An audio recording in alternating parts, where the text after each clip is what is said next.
Hello and welcome back to the Life Nurse podcast. Today is going to be a mega episode for the watch auctions taking place next month. This is always an exciting time of the year where watch auctions are coming into season. We're moving into the summer months and we get to experience some really cool watches that are selling at auction. As always, we'll go over some of the major auction houses and some of the interesting lots that are being sold. For this episode, I'll be going over Phillips, Sotheby's, and Christie's. I will also sort of start this podcast with just a recap of the Monaco Legend auctions, exclusive timepieces, auction results. They took place on the 20th and 21st of April, so last weekend when this episode is published. And there were some really beautiful watches that were sold. And so I want to discuss some of the highlights and the ones that I really found quite fascinating. So as I mentioned, we'll start off with Monaco Legend Group and their exclusive timepieces auction. This was, as always, took place in Monaco. The Phillips, Sotheby's, and Christie's auctions that I'll be discussing later will be taking place in Geneva. But for this episode, or for this sort of section, we'll discuss this auction that took place in Monaco. Overall, I have to admit, as always, Monaco Legend Group, or Monaco Legend Auctions, has curated an absolutely exceptional catalog with incredibly beautiful pieces. Everything from something like a 2,000 euro Corum all the way up to multi-million-dollar pieces, and I think that is one of the things that's really special about Monaco Legend Auctions. Additionally, they really focus on finding exceptional quality pieces, and I think that is really makes them stand out compared to many of the different auction houses. So jumping into some of the lots that I thought were quite interesting, a personal favorite of mine was lot 10, and just so you know, there will be links in the show notes of this podcast to all the watches that we discuss. But the first lot I wanted to go over was lot number 10. It was a Patek Philippe, very rare and oversized rectangular-shaped gondola-styled curved cased Patek Philippe in yellow gold with an enamel dial and exploded Arabic numbers. This is a really cool iteration on kind of a tank-style piece manufactured in 1919. These are exceptionally rare and exceptionally beautiful pieces, and so I thought this was a really nice example. The watch obviously is in really great condition with original dial and a really cool extract from the archives that describes this specific piece. It was estimated to go between 10 and 20,000 euros. It ended up selling for 26,000 euros, so there was definitely interest in this specific lot. It's a really beautiful piece, so I highly recommend you take a look at it. Next lot I wanted to discuss was lot number 35, which is from Rolex. It's obviously an extremely rare and really, really attractive triple calendar moon phase automatic wristwatch in yellow gold. The reference number is 6062, and was part of an incredibly important connoisseur's collection. The watch was manufactured in 1952 and was published in Rolex Collecting Modern and Vintage Watches Volume 1 by Osvaldo Patrizzi. The reason being, the watch has an exceptionally beautiful yellow gold case and an incredibly toasted dial that has aged so nicely over time. What's really cool about Monaco Legend Group is they actually discussed when this watch was last auctioned, which was on the 13th of May 2006. And so there was a nice documented history of when and where this watch actually sold. Obviously, 62s are exceptionally rare and sought after by collectors, and this example with its incredibly toasted beautiful dial and beautiful case condition really speaks to exactly what collectors love about these pieces. I'll also mention that there's a really cool sort of bit of oxidation on the side of the case, which I personally really love. It was estimated to go between 600 and 1.2 million, and it ended up selling for 806,000 euros. Next up is a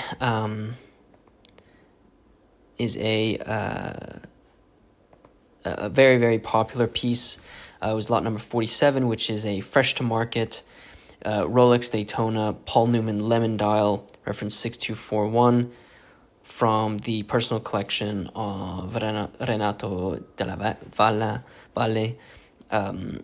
manufactured in 1969, and in incredible condition. Comes with the original box. Obviously, these lemon dials are exceedingly rare, and this one being a very nice, beautiful piece. There was some, let's say, controversy around some of the pieces that that Monaco Legend Group was selling. I'll leave that to your own sort of adventure of researching, but this is a really beautiful example. It was estimated to go between 600 and 1.2 million, ended up going for 871,000 euros. The next lot was a really interesting piece that I found just fascinating to see. So it's lot number 84. It is a Patek Philippe open-face pocket watch that's been converted into a wristwatch in white gold with Breguet numbers. What's really interesting, in my opinion, about this piece is this pocket watch from Patek Philippe is a very popular time-only pocket watch that can be seen in versions in yellow gold, in white gold. I believe there's platinum versions of this piece. And the Breguet numbers are obviously very attractive to collectors. A lot of the times when you see pocket watches that are converted into wristwatches, a lot of the times collectors sort of stick their nose up at them, and don't really consider them all that special, because essentially what you're doing is you're creating a wristwatch out of something that isn't. It was manufactured in the 1930s and then converted in the late 1980s into the wristwatch. And as I said, collectors oftentimes stick their nose up at these, and obviously it's not going to sell for a Breguet number, reference 570, for example, those types of prices.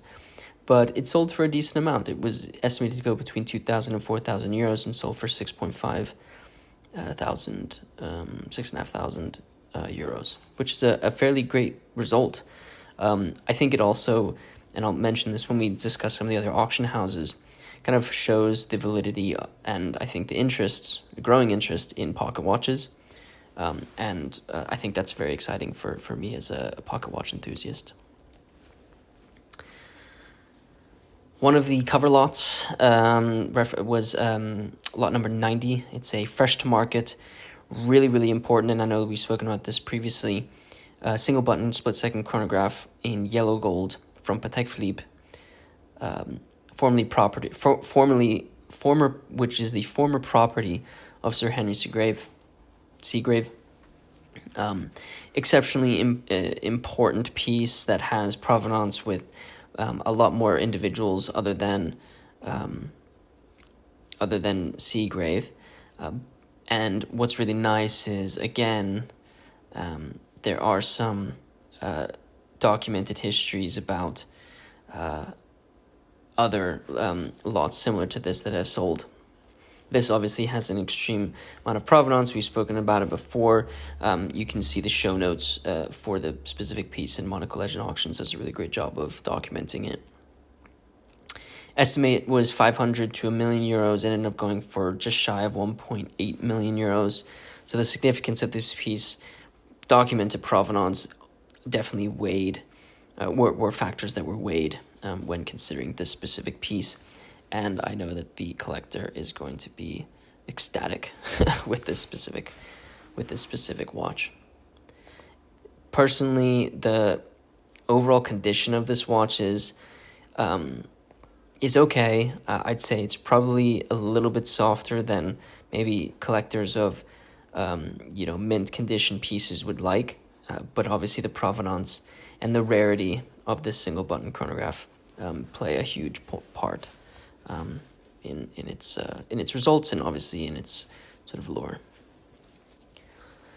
Another very, very important split-second chronograph was lot number 101, which is the famous reference 4113 Rolex from John Goldberger, which was part of this watch this watch auction. The 4113 is one of the rarest and most sought after Rolex watches because of how unique it is. It's limited edition of only 12 examples that were produced, and makes it one of the hardest to find Rolex pieces really out there. And what's even more important is the significance of this watch in relation to watch collecting. When John Goldberger was on Talking Watches on Hodinkee, this piece was obviously a standout that was so incredibly important to making the watch community what it is today. And I don't think the watch community would be where it is without this specific piece. There's also a really cool thing that they did where they made a knife, a knife with a yellow hilt that says "It's a good watch," quoted by John Goldberger. Being that in the video that John Goldberger talked about this watch on Hodinkee, he used a cheese knife or a charcuterie knife to open the case back of this watch. And so one of the accessories that the lot had was a cheese knife open case. So estimate was 2.8 to 5.6 million euros, ended up selling for just shy of 3.3 million euros, which I think is an exceptional amount for this piece. What's interesting is I was kind of expecting it to go for more. I know that you can say that kind of tongue-in-cheek, but the rarity, the provenance with John Goldberger, and the importance to watch collecting, I was expecting it to maybe top the upper estimate, but maybe I'm just being ambitious. All right, the next lot is lot number 125. It's a Patek Philippe pocket watch. Not just any pocket watch. It's an open face square pocket watch in platinum with diamonds and emeralds set into the case. It was a special order in 1928 for King Alexander I of Yugoslavia. Obviously, the provenance of this piece is extremely important, and the extract from the archives validate the originality of this of the emeralds and the diamonds that were set into this case. The provenance of being the property or a special order from King Alexander I adds to it, and again, I think this adds to the idea that pocket watches are really coming into their own, and I think are something that might be coming back very, very, in full force. Estimate was 40 to 80,000 euros, ended up selling for 91,000 euros. So again, showing the significance of provenance, but also the growing interest in pocket watches. Lot number 199 is the next piece I wanted to talk about. Is again one of the kind of very important pieces that we're selling. It's a Centigraph single button flyback chronograph wristwatch in steel from Rolex, reference 3346. This specific watch was published in the 100 Superlative Rolex Watches by John Goldberger. It was manufactured in 1941 and kind of considered the holy grail of Rolex watch collecting. It's a very important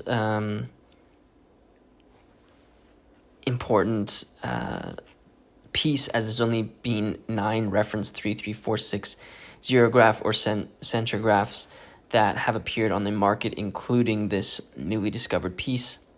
And so there was a very small production run of these specific watches, this one being in really great overall condition. It was estimated to go between 200 and 400,000 euros, ended up going for 266,500 euros.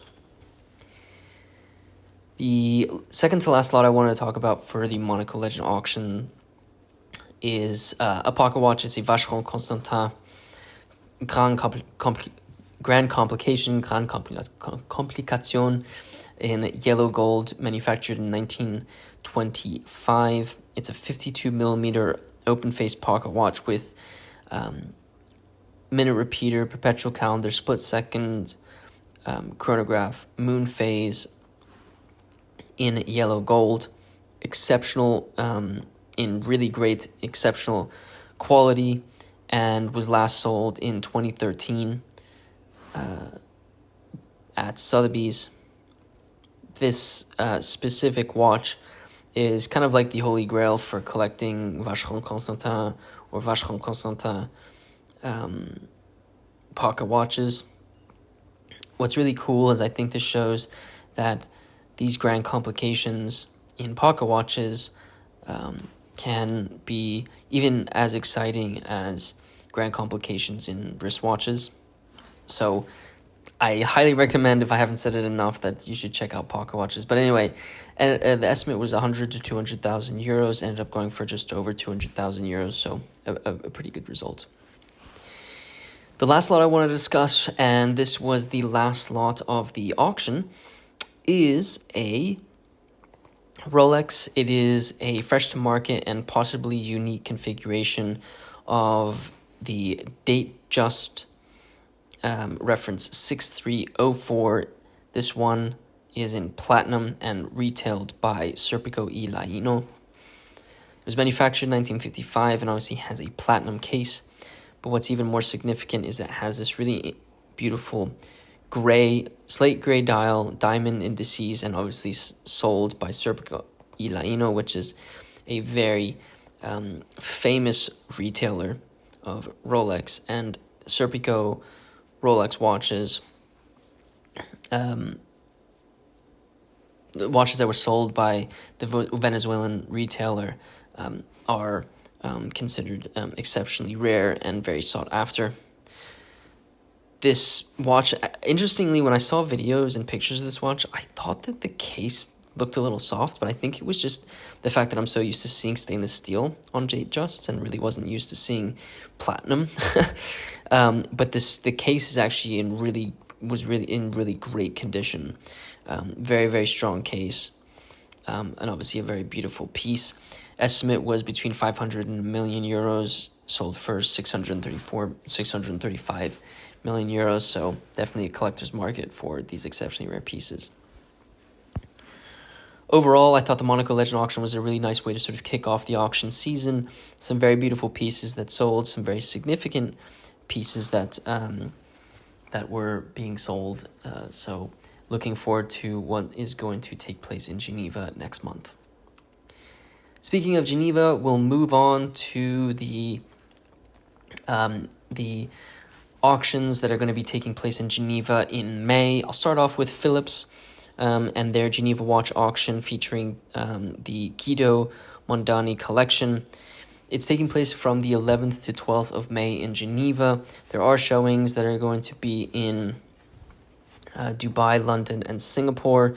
So if you are in any of those locations, I highly recommend that you go and see them.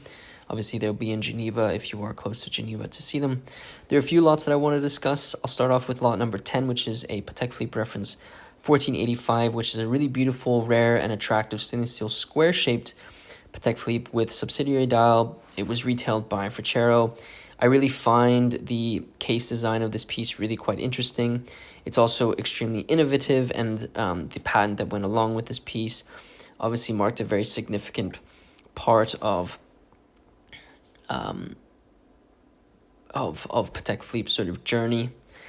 To date, only approximately 21 examples of the reference have appeared in the auction market, and to Phillips's knowledge, it's the only known example with the signature of Frachero on the dial. So, an exceedingly rare piece.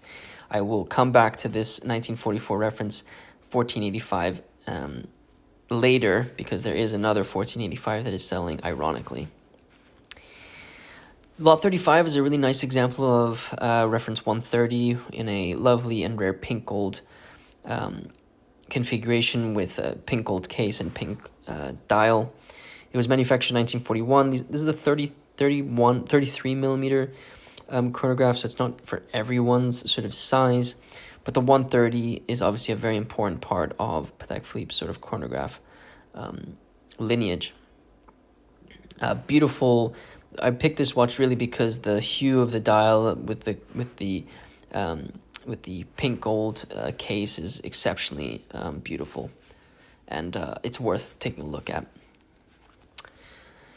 Next up, lot number 42, a personal favorite of mine, a Vacheron Constantin reference 6694, which is a really well-preserved white gold center seconds watch from Vacheron Constantin with a really nice textured case and a similar textured bracelet. It was manufactured in 1967 and is essentially a 35 millimeter time only with date complication piece.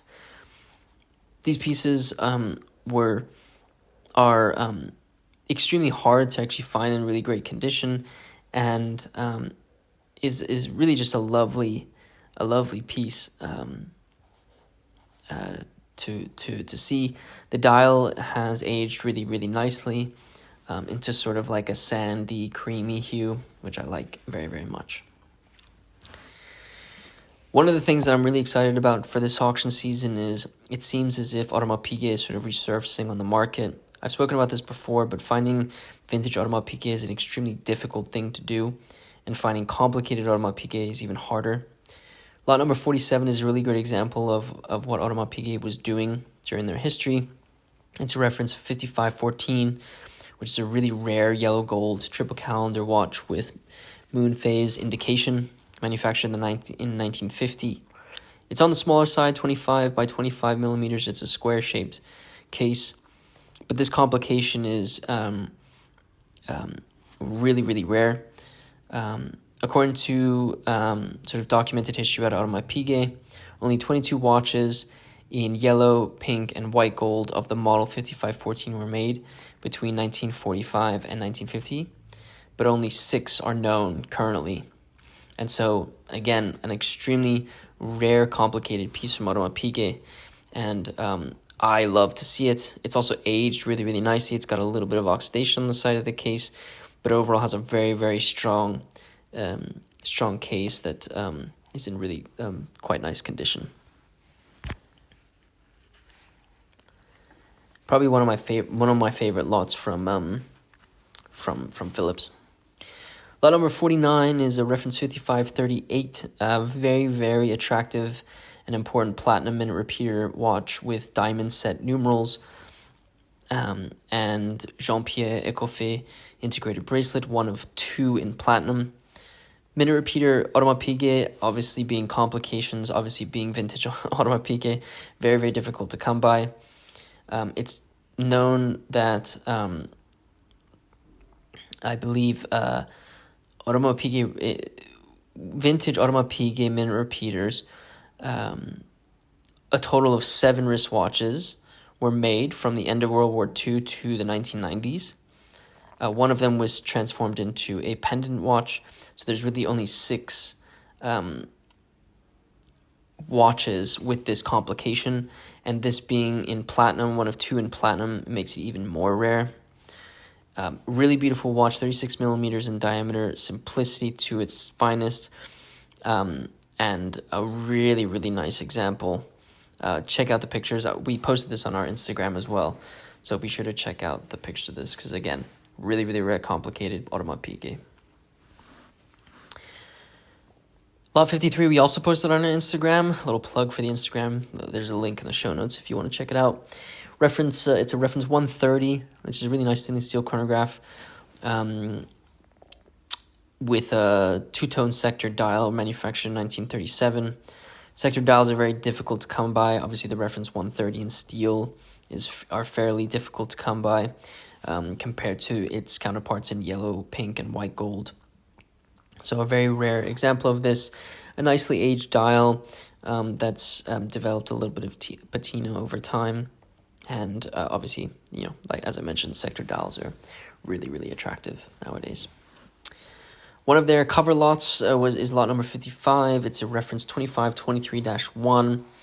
A very rare yellow gold world time wristwatch with 2 crowns, a guilloche dial, and metallic city ring, manufactured in 1960. It's a 36 millimeter diameter piece. The world time complication is a very elusive complication. to come by, and Patek Philippe's are also extremely elusive. The reference 2523 is the final sort of step of where Patek Philippe kind of started using these using this complication fairly regularly in watches. This reference, what's really cool is they have a very well documented sort of go to the Phillips auction website and go to lot 55, because they actually document the entire the production of the reference 2523, because most likely around 20 pieces in total were with consecutive movement numbers and production were made. So this is an exceedingly rare piece, or I should say, it's an exceedingly rare group of watches that were sold. So the total output was probably between 29 and 36 pieces. This one being a beautiful example in yellow gold. So you're getting a highly complicated piece from Patek Philippe, as well as an exceedingly rare piece, which is obviously why this piece is in one of their cover lots. It's also in immaculate condition, super strong lugs, beautifully clean dial, a really beautiful piece.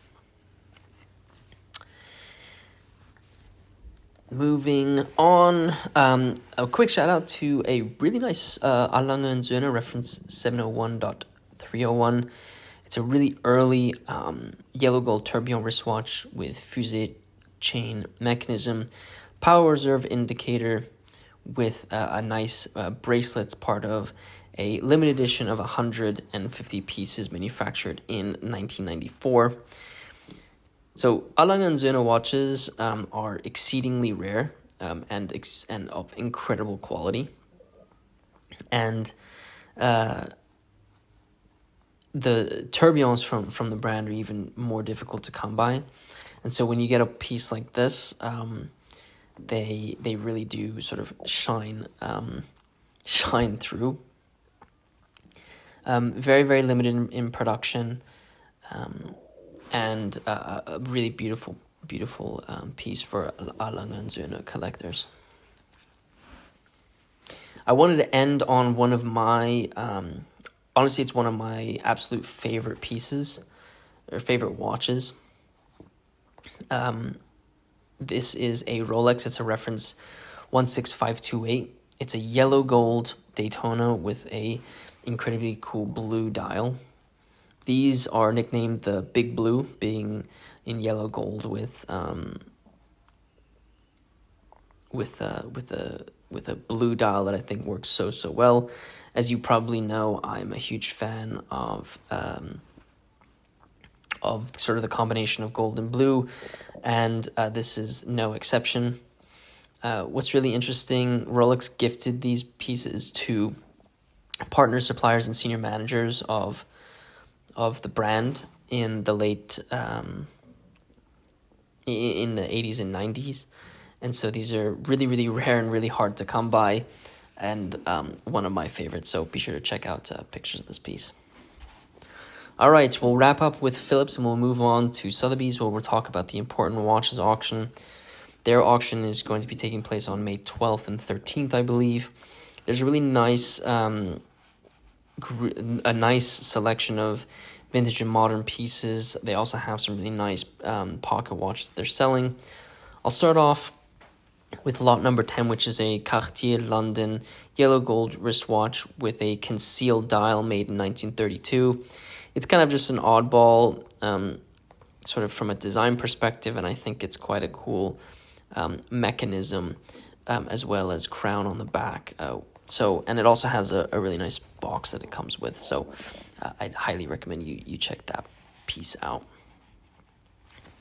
I said I was going to come back to the reference 1485. Sotheby's has a 1485 that they're also selling. This one was, interestingly, a stainless steel version of this piece made in 1941. This one also retail signed by Astrua Torino. Kind of ironic that of an exceedingly rare reference from Patek Philippe, there are two of them that are being auctioned off at the Geneva auctions in the same year. It happens, right? It's definitely something that takes place. So if you don't get one, I guess you can shift over to the next auction house and check that one out. All right, a really cool piece at Sotheby's, lot number 22. It's a yellow gold Longines with a hunting cased watch monogram, and it has a monogram of King Alexander I. The reason why I picked this specific piece is it's quite a cool thing, and that this is the same King Alexander that had the pocket watch sale at Monaco Legends Group, by the way, the King of Yugoslavia. So same sort of monogram. Really interestingly, this is crafted in 18 karat yellow gold in 1931 and was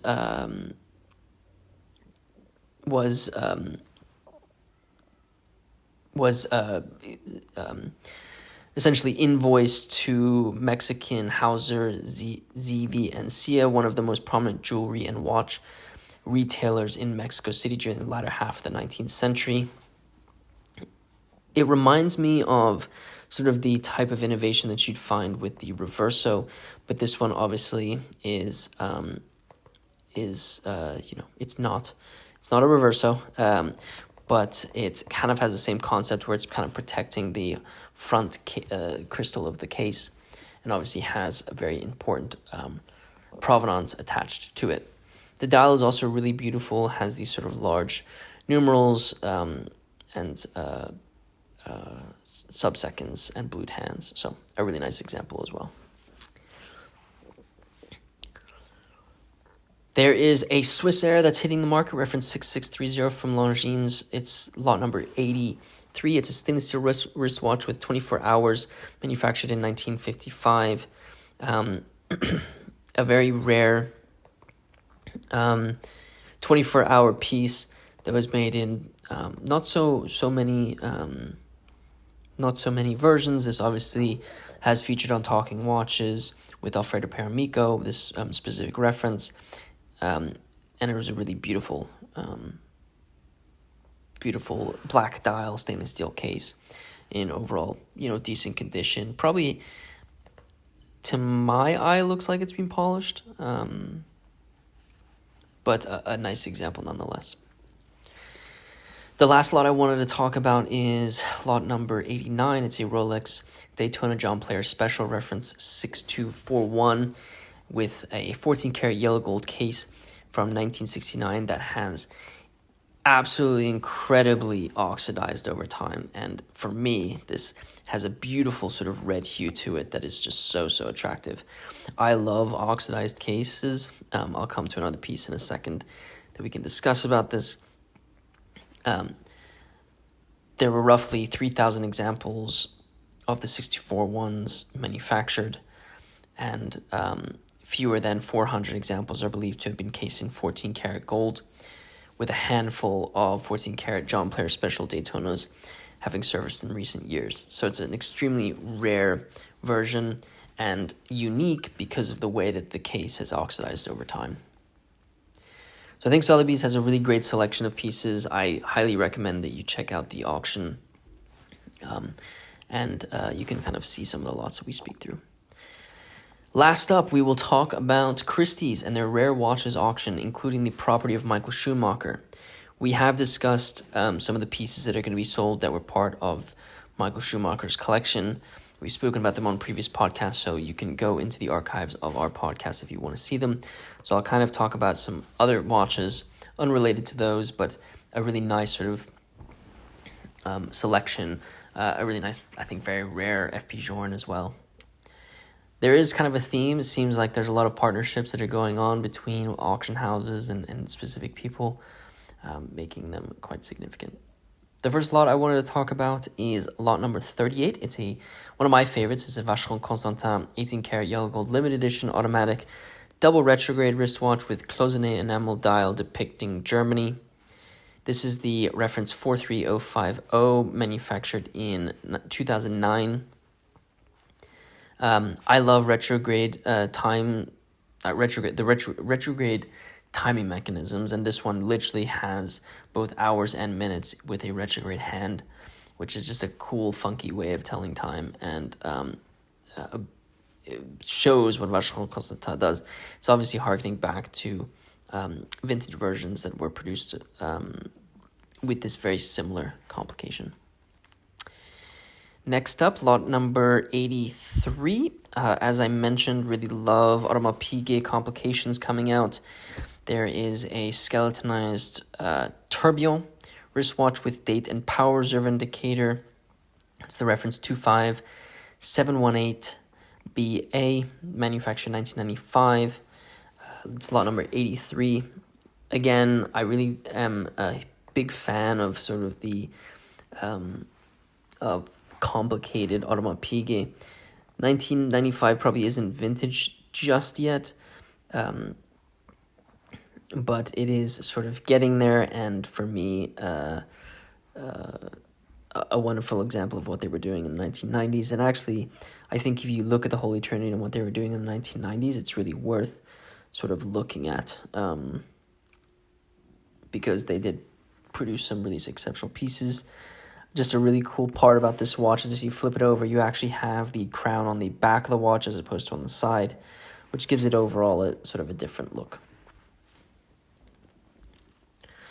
Moving swiftly on, I've come to the lot that I wanted to talk about when it comes to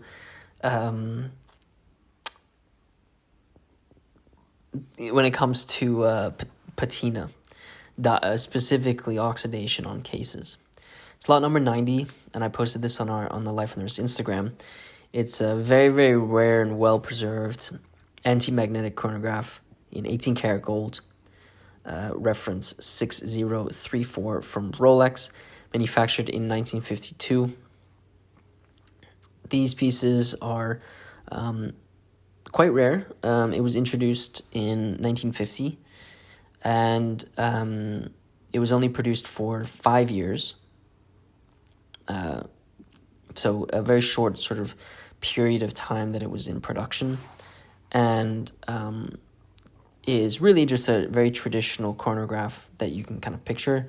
But what really makes it exceptionally exciting is if you look at the case, it's obviously 18-karat gold, but the entire half of the case, one half of the case, sort of the right side of the watch, has oxidized. And so you have this incredible bluey-purple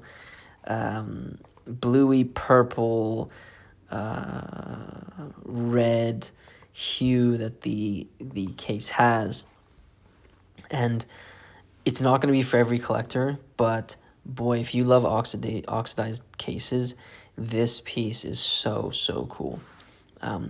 I love looking at it. I love it from every angle. I bet you in different lights it looks really, really cool.